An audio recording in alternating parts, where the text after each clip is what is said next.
महेश्वराय नरकार्णवतारणाय अन्नामृताय शशिशेखरधारणाय कर्पूरकान्तधवलाय जटाधराय दारिद्र्यदुःखदहनाय नमः शिवाय गौरीप्रियाय रजनीशकलाधराय कालान्तकाय भुजगाधिपकङ्कणाय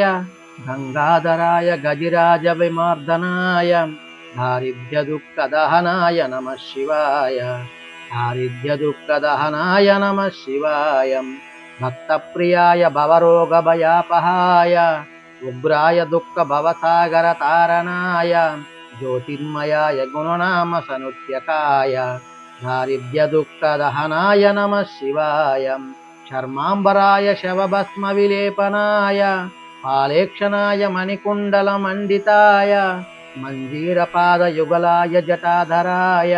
दारिद्र्यदुःखदहनाय नमः शिवाय दारिद्र्यदुःखदहनाय नमः शिवाय पञ्चाननाय फणिराजविभूषणाय हेमाङ्कुशाय भुवनत्रयमण्डिताय आनन्दभूमिवरदाय तमोममाय दारिद्र्यदुःखदहनाय नमः शिवाय गौरीविलासभवनाय महेश्वराय पञ्चाननाय क्षरणागतकल्पकाय सर्वाय सर्वजगतामधिपाय तस्मै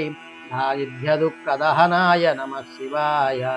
दारिद्र्यदुःखदहनाय नमः शिवाय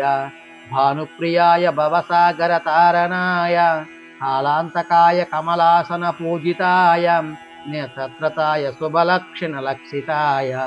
दारिद्र्यदुःखदहनाय नमः शिवाय रामप्रियाय रघुनाथवरप्रदाय नागप्रियाय नरकार्णवतारणाय पुण्येषु पुण्यभरिताय सुरार्चिताय दारिद्र्यदुःखदहनाय नमः शिवाय दारिद्र्यदुःखदहनाय नमः शिवाय मुक्तेश्वराय फलदाय गणेश्वराय गीतप्रियाय वृषभेश्वरवाहनाय